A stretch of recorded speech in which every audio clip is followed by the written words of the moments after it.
یہ ایک ایسی بدروح ہے جو سچی محبت کرنے والے کا روپ دھار لیتی ہے۔ یہ پہلی محبت کا یقین دلاتی ہے، پھر آہستہ آہستہ انسان کی روح اپنے ساتھ لے جاتی ہے۔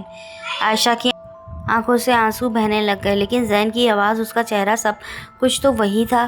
بوڑھے نے گہری سانس لی۔ اس نے تمہارے سب سے بڑی کمزوری کو اپنا ہتھیار بنا لیا۔ اسی لمحے عائشہ کا موبائل بج اٹھا۔ اسکرین پر نام آیا، زین۔ حالانکہ زین کا نمبر 3 سال پہلے بند ہو چکا تھا۔ کانپتے ہاتھوں سے اس نے کال اٹھائی۔ دوسری طرف سے آہستہ سے آواز آئی، عائشہ اس بوڑھے کی باتوں میں مت آنا، میں واقعی زین ہوں، وہ تم سے جھوٹ بول رہے ہیں۔ اچانک بوڑھے نے موبائل اس کے ہاتھ میں لے کر زمین پر دے مارا۔ موبائل ہزاروں ٹکڑوں میں بکھر گیا۔ اسی لمحے پورا قبرستان زور زور سے لرزنے لگا۔ درخت جھٹکے لینے لگے، قبرستان کی مٹی اڑنے لگی اور دور آسمان پر کالے بادل جمع ہونے لگے۔ بوڑھے نے گھبرا کر کہا، وہ آ گیا۔ چند لمحوں بعد قبرستان کے درمیان ایک سیاہ دھند نمودار ہوئی۔ دھند میں سے زین کی شکل ابھری، مگر اس بار اس کے چہرے پر مسکراہٹ نہیں تھی بلکہ شدید غصہ تھا۔ اس نے زور سے چیخ کر کہا، اگر عائشہ میری نہیں ہوئی تو آج اس قبرستان میں کوئی زندہ نہیں بچے گا۔ اچانک تمام قبروں سے سیاہ سائے نکلنے۔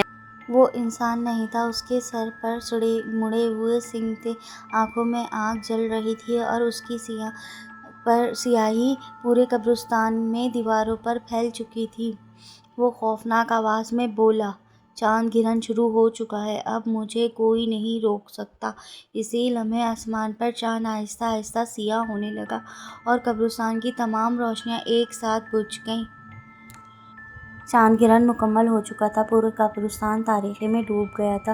سرد ہوائیں چیخوں کی طرح گونج رہی تھیں اور قبرستان کے درمیان سیاہ دھواں پھیلتا جا رہا تھا۔ عائشہ خوف سے کانپ رہی تھی، جبکہ وہ سیاہ ہستی آہستہ آہستہ اس کی طرف بڑھ رہی تھی۔ اچانک بوڑھے نے زور سے پکارا، عائشہ، اس کی آنکھوں میں مت دیکھنا، یہ تمہاری روح پر قبضہ کر لے گا۔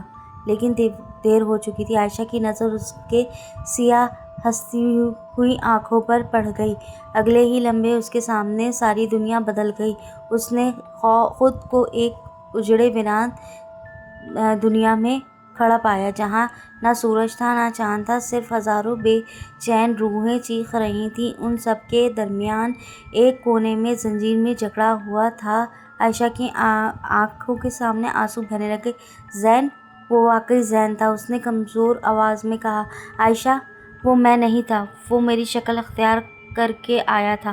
تم یہاں سے چلی جاؤ۔ اسی لمحے وہ سیاہ ہستی زور سے ہنسی۔ بہت دیر ہو چکی ہے، اب تم دونوں ہمیشہ کے لیے میرے ساتھ رہو گے۔ اس نے ایک لمبے سیاہ پر پھیلائے اور پوری دنیا اندھیرے میں ڈوبنے لگی۔ تبھی بوڑھے کی آواز گونجی، عائشہ، سچی محبت قربانی مانگتی ہے، اگر زین کو بچانا چاہتی ہو تو تمہیں اسے چھوڑنا ہوگا۔ عائشہ کی آنکھوں سے آنسو بہنے لگ گئے۔ اس نے زین کی طرف دیکھا۔ زین نے مسکرا کر کہا، میں تم سے بہت محبت کرتا ہوں، لیکن میں نہیں چاہتا کہ تم بھی میری طرح قیدی ہو جاؤ۔ زندہ رہو اور میری یاد میں اپنی زندگی برباد مت کرو۔ عائشہ نے کانپتے ہوئے اپنی انگوٹھی اتار دی۔ وہ انگوٹھی زین کی محبت کی آخری نشانی تھی۔ اس نے آنکھیں بند کی اور پوری طاقت سے انگوٹھی اس سیاہ ہستی کی طرف پھینک دی۔ جیسے ہی انگوٹھی اس کے سینے پر ٹکرائی، ایک زور کا دھماکہ ہوا۔ سیاہ ہستی دور سے خوفناک چیخنے لگ گئی۔ پورا قبرستان ہلنے لگ گیا، قبریں پھٹنے لگیں، آسمان پر بجلی چمکنے لگ گئی۔ ہزاروں سیاہ روحیں آزاد ہو کر روشنی میں تبدیل ہو گئیں۔ زین کی زنجیریں بھی ٹوٹ چکی تھیں۔ وہ آخری بار عائشہ کے سامنے آیا، اس کی آنکھوں میں اب سکون تھا۔ اس نے مسکرا کر کہا، اس بار تم نے مجھے واقعی آزاد کر دیا۔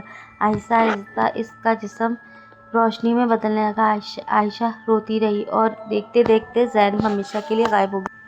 چند لمحوں بعد اچانک چاند گرہن ختم ہو گیا۔ قبرستان پھر پہلے کی طرح خاموش ہو گیا۔ بوڑھا شخص بھی کہیں نظر نہیں آ رہا تھا، جیسے وہ کبھی وہاں تھا ہی نہیں۔ 5 سال بعد عائشہ نے اپنی نئی زندگی نئے سرے سے شروع کر دی۔ وہ ہر سال زین کی قبر پر ایک سفید گلاب رکھ کے جاتی اور خاموشی سے واپس آ جاتی۔ لیکن ایک بار جب وہ قبر سے جانے لگی تو ہوا کا ایک جھونکا آیا۔ اس نے اپنے کان کے قریب ایک مانوس آواز سنائی دی، خوش رہنا۔ عائشہ نے فوراً پیچھے مڑ کر دیکھا، کوئی نہیں تھا، صرف زین کی قبر پر رکھا سفید گلاب آہستہ آہستہ ہل رہا تھا۔ عائشہ مسکرائی، اس کی آنکھوں میں آنسو تھے، لیکن اس بار وہ خوف کے نہیں بلکہ سکون کے تھے۔ اختتام: کچھ محبتیں مل کر مکمل نہیں ہوتی، کچھ محبتیں چھوڑ دینے سے ہمیشہ کے لیے امر ہو جاتی ہیں۔